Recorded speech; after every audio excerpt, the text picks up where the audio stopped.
Thank you very much, Greg. And now to something completely different. I'm going to be talking about the energy positive wastewater treatment plant that we've been working on in Aarhus. Next slide. So Jens already introduced me, so I won't use much of this time. Just say that I'm very pleased to be doing this presentation, since it's sort of my child that I left to Jens and Ulrik as well. So I'm just pleased to be here. Next, yeah, and a maskinmester. What is that? A maskinmester? Kind of engineer, just better. I don't know. So a small introduction to Aarhus Water. We're a public limited company owned by the city of Aarhus. And our vision is to be Denmark's leading water company, of course. Next slide. Some key figures on Aarhus Water. We're a provider throughout the entire water cycle. So we provide 15 million cubic meters of drinking water every year, roughly, but collect 30 million cubic meters of purified water. So we have a lot of infiltration in the system. Roughly 350,000 citizens in Aarhus. Yes, next slide. So here you see the chart stating that we are a provider throughout the entire water cycle, all the way from groundwater, which is our only source of water. We treat it at our 9 water works, and treatment is a lot to say because we actually only aerate it and filtrate it through sand. So there's no need, and it's actually not allowed to use any chlorine. We distribute it to our 65,000 customers, collected again through roughly 100 pumping stations. Although Denmark is a very flat country, we actually need quite some pumping. Right now we treat it at 4 of our wastewater treatment plants. Next slide. So throughout this presentation, I will actually be talking about our achievements up until now, but I would like to show you a small video of what we're actually going to be working on throughout the next 8 to 10 years. So please start the video.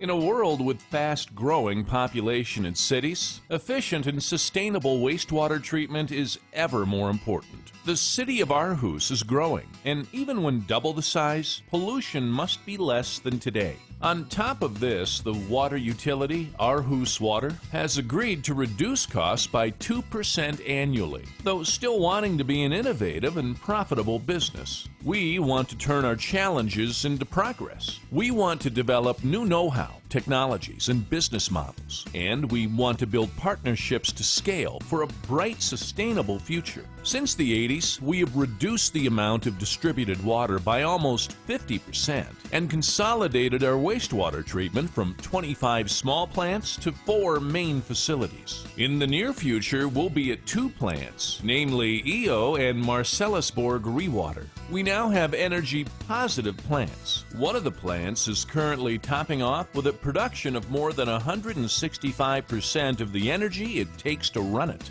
Aarhus Water is now developing the world's most efficient resource recovery plant, and to do so, a number of innovation areas are identified: resource extraction level, working environment, modularization and flexibility, new industrial symbiosis and business models, international R&D platform for universities, corporates, and startups, public and educational facilities and resources, being a spectacularly good neighbor to marina, beach, and city. With the new Rewater facility, ambitions are high. We want energy production higher than 250%, phosphor extraction higher than 80%, new water qualities for industrial and recreational use, industrial ingredient extraction and production, fertilizer production, plants and future food production, new and yet unknown possibilities coming from universities, startups, and corporate partners. We're open for suggestions, collaboration, and business.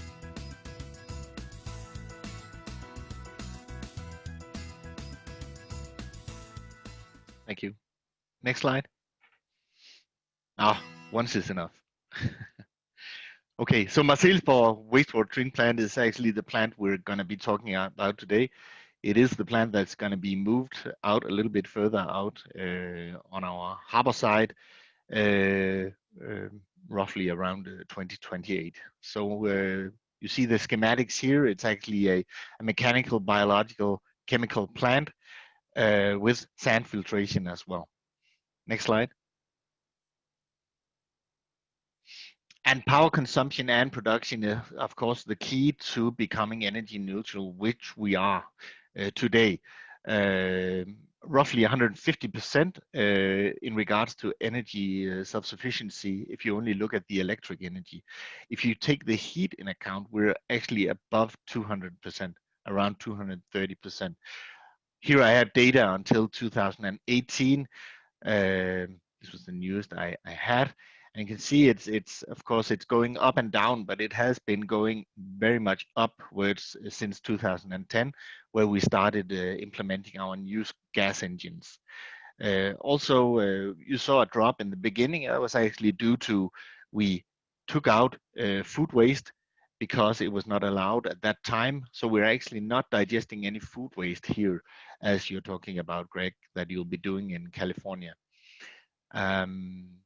So the numbers here are purely generated, or the energy is generated on the waste coming in through the sewer pipes.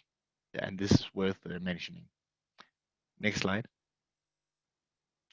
So the energy savings main activities that we have been doing in the period from 6 up until now, I would say, but we have had some big projects going on up until 17, were very much within automation, within the SCADA system, where we implemented nutrient removal sensors, ammonia and nitrate sensors. So we actually only added the air to the system that was actually needed for the box to convert the ammonia to nitrate and to keep the ammonia levels in the level that we wanted to.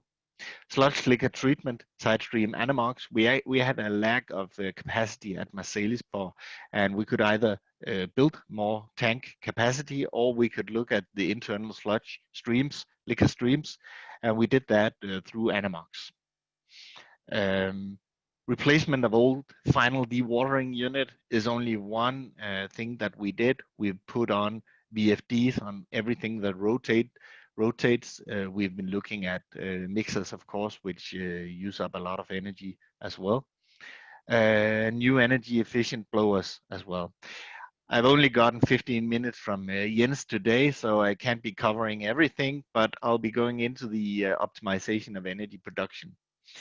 We, I think it was 2010-11, I'll be coming into that. We put in the new Nissan MAN engines, the two engines that was 250 kilowatts. They produce a lot of electricity. They produce also a lot of heat that's used internal for our digesters, which convert anaerobically the sludge and stabilizes it so we can use it for agricultural use after it's been finally dewatered up to 28 to 30%. Also here it's mentioned Leka as a product where we use sludge embedded in these isolation material. That's, I don't know if it's exported, but it's definitely used in Denmark. And heat, on top of the heat that we use for heating our digesters and buildings, we also sell heat. Next slide. So these are the two first engines that Nissan Energy implemented at Marselisborg, two 250 kilowatt CHP units that were implemented in 2010 to 12. Yeah, so with a very low return of investment and very high efficiency. Looking at the power efficiency, that's 38 to 39%. And if you take into account the heat efficiency, you actually reach a very high efficiency on this engine. Next slide. The next step were to implement another replacement engine. We had a third one that was ready to go for retirement. And this is also an Nissan installation, a 355 kilowatt CHP gas engine, and now we have a higher efficiency. Of course, the bigger the engine, the bigger the efficiency is in regards to CHPs. This is not the last one we've implemented. I've actually just bought a last one for Viby wastewater treatment plant, where we have seen the same, if not a little bit higher efficiency. This engine was put in an existing building. The one at Viby was actually put in came in a prefabricated container, which was very easy to install. And here we had a very low return of investment, 3 to 4 years actually on this one. Next slide. Yeah, I mentioned that we produce heat as well, and we do that through this heat exchanger that we have connected to the public heating grid. As you perhaps know, in Denmark we have public heating in most cities, or bigger cities have it, and it's distributed to every single household. And here we have actually connected to the public heating grid and produce perhaps not that much of an income, but it was very low construction costs, and it gives a good green impression to everything. And we actually sell 2.5 gigawatt hours per year. And next slide. Here we actually see how we are part of the smart grid district heating system in Aarhus. Although it's only 0.2 megawatt that we are producing right now, but we are right now in the process of working on putting in a heat pump actually at at EO wastewater treatment plant, where I'm right now looking at implementing a very large 8 to 14 megawatt heat pump. So that'll be very interesting, but it's in the very early stage, so perhaps I actually shouldn't have mentioned it, but let's hope it'll become real. Next slide. Yeah, I want to talk about nutrient recovery as well. As you heard in the video, we're actually aiming for becoming the most resource efficient wastewater treatment plant in the world. I don't know if nutrient recovery in the form of struvite will be what we will be doing at Marselisborg Rewater, but we will definitely be looking into that. We've been doing it for some years now, producing fertilizers out of struvite. Next slide. What is struvite actually? Probably most people from the wastewater industry knows it as this irritating gray scaling material that can clog up pipes and can do so very fast. It's actually it's a mineral that also is generated in our own kidneys, so we can get kidney stone, roughly the same, but it comes through the formation of, or in the chemical form, through magnesium, phosphorus, ammonium, and water. And at the right pH and temperature conditions, it can actually form. So we thought actually, okay, if this can form in pipes under uncontrolled conditions, why not try to create this under controlled conditions and create this premium fertilizer. Next slide. And we did it in a small scale plant at Åby wastewater treatment plant, where it's actually operating still, and we had such good results, so we actually built a full scale plant at Marselisborg, which is up and running right now. And you see right here, it has been covered now. Next slide. And what it actually does, the internal phosphorus load is removed because we embed the phosphorus in the fertilizer. Blockages and uncontrolled struvite cloggings are significantly removed because we take out the struvite, or the components that actually are there to create struvite in the centrate, which I of course should have said. It is out of the centrate from the secondary centrifuges that we use for the process after the digesters. Oh, and the sludge amount is reduced, of course, because we don't have to add as many chemicals. We have a biological phosphorus removal going on at Marselisborg, but it is a chemical plant, so we actually have to add some iron chloride, and that, as everybody knows, creates sludge. And since we don't have as much phosphate to remove, we don't have to add chemicals, and less energy consumption for the conversion of ammonia, since we take out the ammonia from the centrate state stream. And last but not least, we are actually able to sell this phosphor care, as we call it, and generate a revenue stream. Next slide. So just to sum it up, we have actually obtained energy neutrality, both within electricity, but also adding on the heat. We are close to 200%, and we have reduced consumption of electricity from 2005 until 2016 with 1.1 gigawatt hours, which accumulates to roughly 25% of the energy consumption at the plant. I'm really looking forward to hearing all of my colleagues talking about the individual components needed for obtaining energy neutrality. Thank you very much, Jens.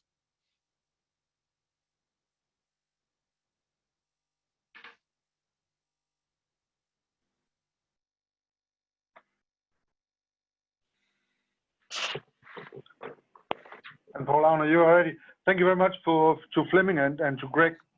So it's all yours now. Yeah. Paulana. Thank you, and good to be here. I will try to do it short. I have not too many minutes to give off, but Renew Energy is a company dealing with anaerobic digestion, had done it for many years. Sewage flood has not been the most, but all kind of feedstock, mainly starting with manure, cow manure, pig manure, adding on other feedstocks, and co-digestion has always been our preference. Next, please.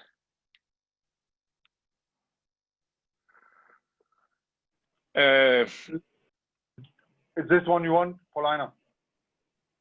Sorry? Is this the one you want now? This one, number 2. This is number 2, yes. Okay, great, that's fine.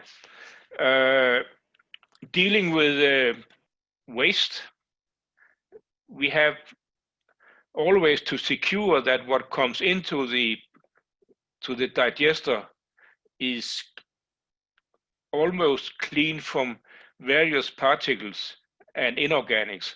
So therefore, dealing with food waste, we need to have a pre-treatment, and that's something Lars Ravn from Gemidan will explain. That we need to secure that what comes in, we have removed the inorganics, and then we have a clean food waste which can go into gas production. On the sludge side, it's also normally clean, and I have just here described how much we can expect from organics in the food waste. That's relatively high percentage, whereas in the sludge it's much lower. Therefore, one of the key issues when dealing with co-digestion of sludge and food waste is the difference in the gas potential. It's high potential food waste, lower potential of sludge, and that works very well together. But we need also to look on the organic loading rate to secure that we're not overfeeding. That is important. But basically, food waste goes very well together with sludge, and it can improve the digestion. Sludge is not easy to digest. It has a long time to go, and therefore many digesters have very high capacity, not fully utilized. So it can be very beneficial to add food waste into the digester. Next, please.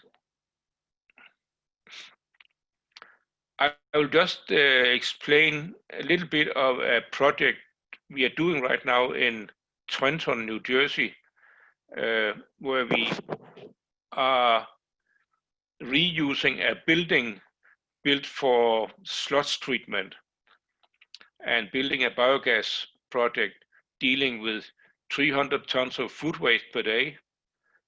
It will produce 3 megawatt power per hour. Construction started in 2018 and commissioning started end of 2019. It's still going on with the final issues. It's placed next to a wastewater treatment plant. And next, please. You will see that food waste comes in. It's pre-treated, and we have a very clean pulp going into the digester together with some other industrial waste. We will produce gas. The gas will be cleaned via desulfurization and go into gas engines. After digestion, we will treat it further in a way that we have a nutrient recovery system, first in a decanter centrifuge, where we will get some biosolids out, can be sold as a fertilizer, and then we go with the liquid part into ammonia stripper, and we'll take out the ammonia and produce ammonia sulfate, and the effluent will go to the wastewater treatment plant. So there will be no need for land application, as many other biogas plant has. Next, please.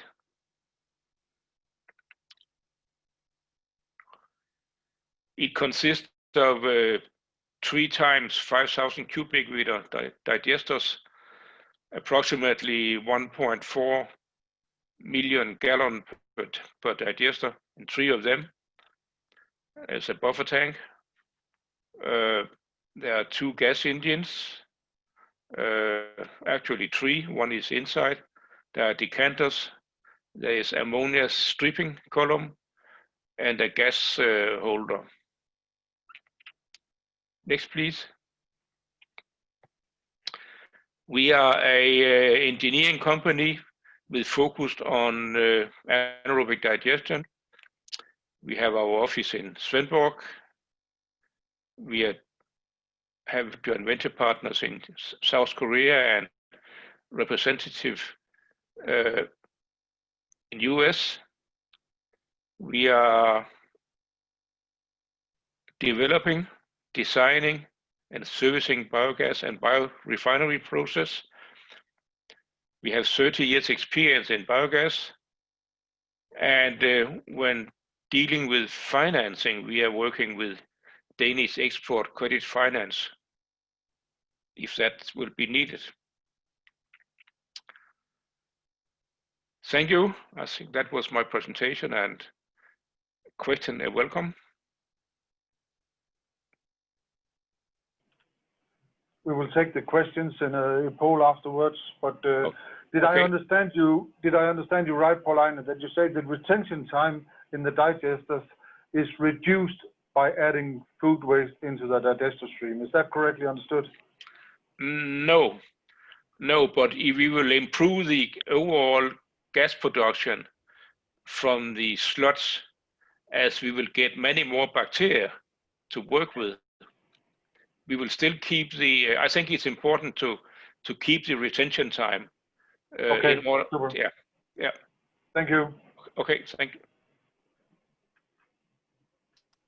Yes, hello everyone. My name is Lars Ravn Nielsen from Gemidan EKG, and I'm happy to get the possibility to present our pre-treatment technology. Next slide, please. And here you can see our philosophy, and that is to provide a system to extract the maximum energy and nutrient benefits from the organic waste sources. And our basic tenets are to our pre-treatment system is to have a high flexibility to accept any type of packaging. That means plastic, glass, paper, and metal. And we want to produce a clean quality biopulp that will maximize gas production and provide a high value fertilizer. And I will come back to the cleanness later. And then we have low maintenance and labor requirements. Next, please. And here you can see a schematic over a standard Ecogi facility. You have the feed hopper in the right, and then it goes with a transport screw to the pulper, where we add water. And when the organics are dissolved, it goes to a separator where we separate the inorganics from the organics.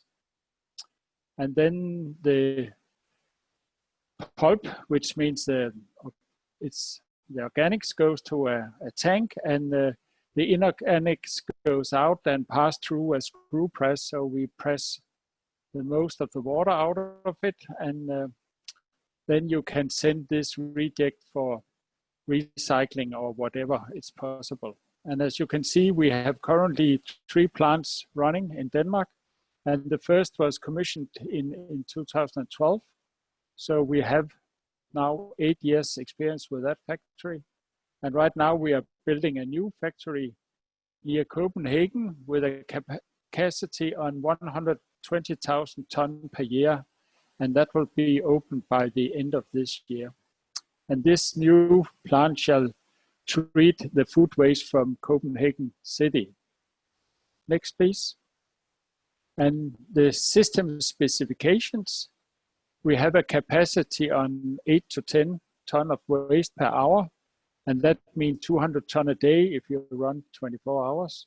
And additional lines can be added for higher volumes. The dry matter content in the biopulp is adjustable, and you can adjust it between 10 and 18%. In the pulp, we have extremely small particle size, and that allows a accelerated biogas production.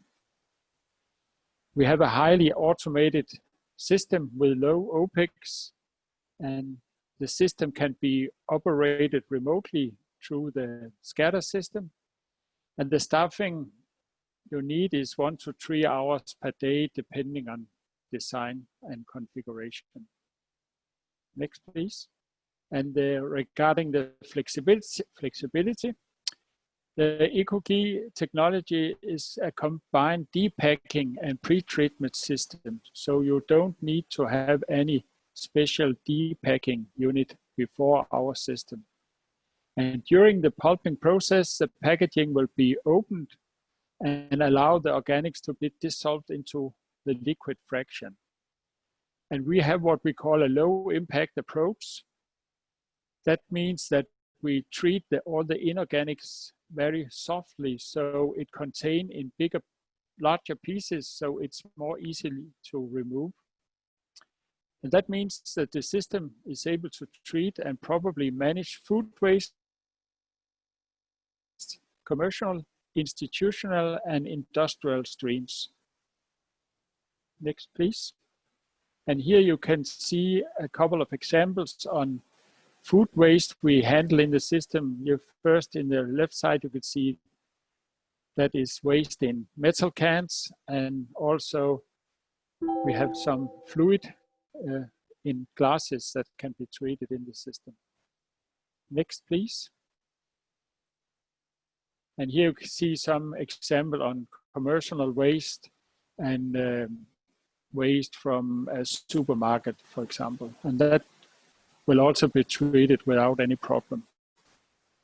Next, please. And here I come back to the pureness of the biopulp. And our system was designed to meet the demand of Danish farmers for high quality organic fertilizer and strict Danish regulations. And in our point of view, the pureness of our pulp is second to none. And the Ecogi system is the only system that has been able to obtain an ETV certificate And this certificate documents the pureness and the recovery of the potential methane in the waste.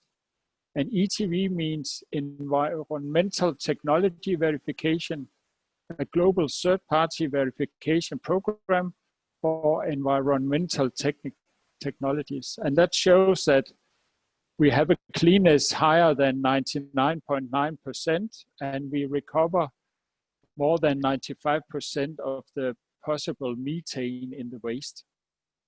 Next, please. And here you can see in one of our plants in Denmark, in the bottom left, you can see our factory here. And this factory is run by only one person that receive the waste, see to treat the waste, and ship out the pulp for an AD facility. Next, please. Yes, and then I'll say thank you, and then I will recommend that you can go to our website, and there you can also see a video presentation from our factory in Frederikshavn. And then I'll leave and give the word to Novozymes.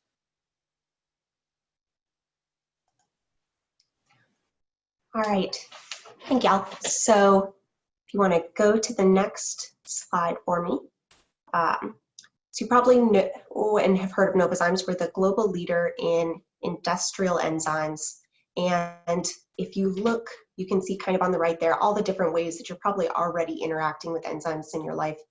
They're most likely in the fuel in your gas tank, in your kitchen, in a lot of the products that you're consuming, as well as in your laundry, because we use a lot of laundry detergent, enzymes and laundry detergent to help get cleaner clothes with less energy. And you may be a little bit less familiar with enzymes in water. You may be more familiar with microorganisms, as we are also the largest producer of microorganisms and bioaugmentation products. Specifically, we're pretty well known for our nitrifiers. But now we're starting to take that enzyme expertise over into the water sector. Next slide. Enzymes can help enable co-digestion of substrates that utilities previously wouldn't be able to consider. They can help when substrates that don't mix well are utilized. And without enzymes, you would tend to see floating layers or rapid rise foaming, or simply have a much longer retention time than normal. And our biological solutions can also create a lot of other opportunities, giving you greater process stability, enhanced processability, greater flexibility in substrate choice, like I already mentioned, for co-digestion opportunities, assist with regulatory compliance issues and biosolids management, reduce wear and tear on equipment, and reduce the parasitic load on equipment, extending equipment life, and increase liquefaction, allowing for higher dry solid contents in the digester. Next slide. So to tackle the variety of substrates and needs, we've got a lot of different biosolutions. We have an enzyme toolkit that helps us look at a large variety of different substrates, and we have the capability to produce for partners tailor-made and exclusive products to really help fit the needs of the business partnership. So if you have a unique solution or a unique situation, we want to work with you to utilize enzymes to help with that. But the core of our products is really a dedicated range of cellulases, proteases, amylases, sialonases, and lipases.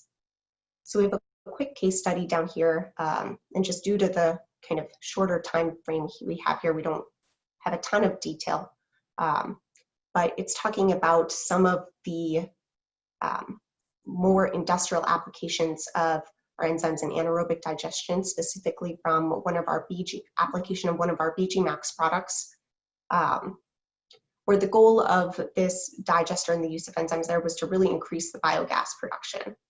The system was an anaerobic internal circulation reactor where they used aerobic treatment after the anaerobic digestion.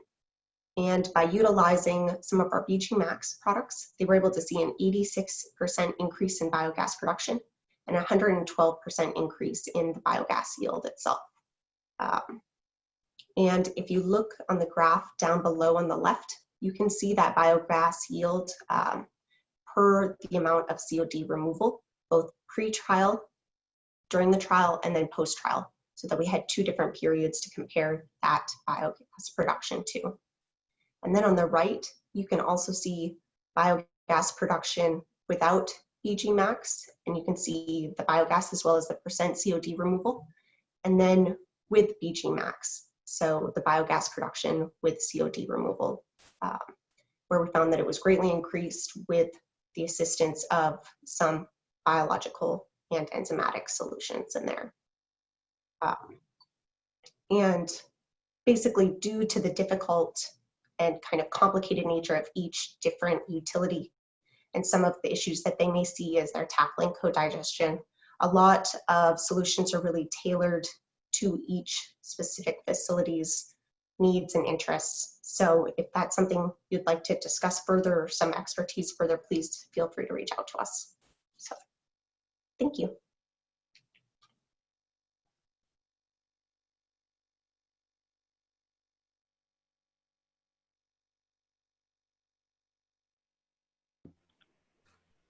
I think the scene is yours, son. It looks like it's my turn. Thank you. Yeah, I'll talk a little bit about anaerobic digester mixing.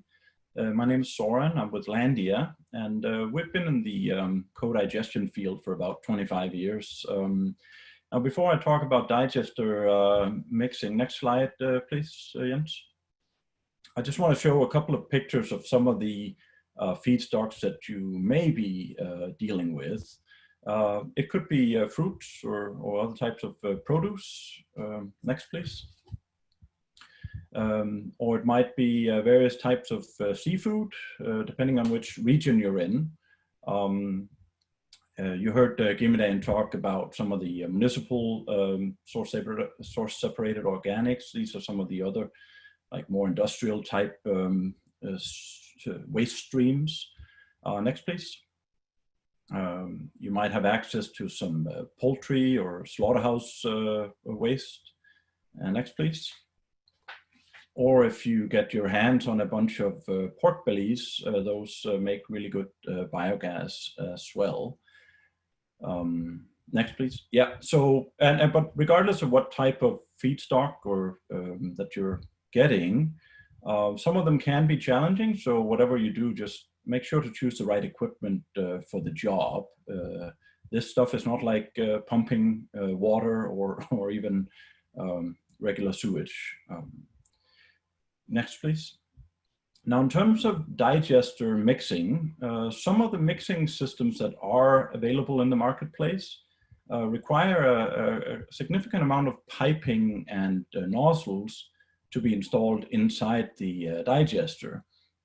Inherently, there's also some hydraulic obstructions associated with all this piping. You also have mixing systems that will have propellers rotating or discs that are plunging or other things moving about inside the digester. These are just things to be at least aware of when you select a digester mixing system, that anything inside the digester that might need maintenance could be an issue down the road. Next, please. Not least when it comes to health and safety, you want to consider whether you have to enter that digester at any point. It's an anaerobic digester is not exactly an environment that you want to enter unless it's absolutely necessary. Next, please. So in a digester in general, and not least if you're considering co-digestion of food waste, you also want to look at what impact it might have on your surface in the digester, especially with grease or fibrous materials that could potentially form a floating layer inside the digester. Sometimes even thick crust can build up. Yeah, yes, please, next. These are some of the considerations that drove Landia to develop a unique digester mixing system, the Landia gas mix, about 13 years ago. The goal was to have as few parts as possible inside the tank, and also to be able to deal with that surface crust when we're co-digesting various feedstocks. So this is not a conventional gas mixing system like the ones that use a compressor to feed the gas. Instead, this is a hybrid between gas mixing and hydraulic mixing, or pump mixing, as you may know it, where essentially we take sludge from the digester and run it through our chopper pump, and then we inject it back into the tank through a number of nozzles, but all from the outside of the tank. Now, one of these nozzles is an aspirating Venturi nozzle, which pulls biogas from the headspace of the digester. And when we inject that gas with the sludge, it provides very effective mixing and also very energy efficient mixing. The gas basically goes up to the surface and breaks through any surface crust you might have there, while the sludge circulates and spins the digester around. Next, please. We also oftentimes see a significant improvement in the volatile solids reduction and consequently the biogas production. This quick example here shows on the bottom red line there is mixing with a propeller mixer, and then you have the three upper lines are mixing with the Landia gas mix for either 1, 2, or 3 hours respectively, and resulting in, as you can see, a pretty significant increase in the biogas production. Next, please. This is an example from Illinois, where we installed on a municipal digester where they're co-digesting with fat, oil, and grease. We replaced an old school gas mixing system with the Landia gas mix, and they saw a pretty significant improvement in the mixing there and in the volatile solids reduction, which also generates now about 20% more biogas than they were. Next slide, please. So as you can see here, there's really not very much in the terms of piping or equipment installed inside the digester, just a few nozzles peeping through the tank wall there. And all the mechanical equipment, all the piping, if you want to go to the next, please, Jens. All the piping and mechanical equipment is outside the tank, which provides for very easy maintenance. I think we'll just skip to the next one, please. Yeah, just another example of how the external mixing system here is easy to access from the outside. Here's a steel tank. The previous photo was a concrete tank. The system works equally well with both. Because we don't have anything installed on the tank roof, we can work with floating covers, we can work with tall or short digesters. It's really very versatile. So once we've chopped up and homogenized all that food waste that you saw in the previous photos, you typically want to store it in a tank until it's ready for digestion. And those tanks we can mix either with a chopper pump mixing system like this one, or on the next slide, Jens, please, a side entry propeller mixer. Now, Greg Kester mentioned that all these pre-treatment technologies are evolving, and yes, fortunately they are. If we weren't evolving, we'd be dying. But we have been in this industry for 25 years, and a lot of these technologies are very well established. My advice today would be, if you go into co-digestion, or when, just make sure to work with people who know what they're doing. Next, please. And if you have any questions down the road, we're happy to work with you on those as well. Thank you for your time.